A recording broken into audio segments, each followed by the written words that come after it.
Hi, I'm Dr. Mark Davis, and we're at the Perfect Smile today. We're going to be discussing TAP appliances and who should have one and why you'd need one. The TAP appliance is used for snoring and for sleep apnea. This appliance is made out of plastic and also has a metal hook right here.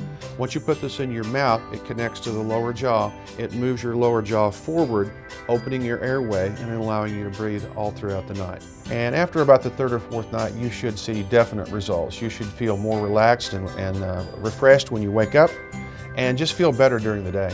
One of the great things about the TAP appliance is that it can replace surgery, CPAPs, and medications to allow people to be able to breathe throughout the night.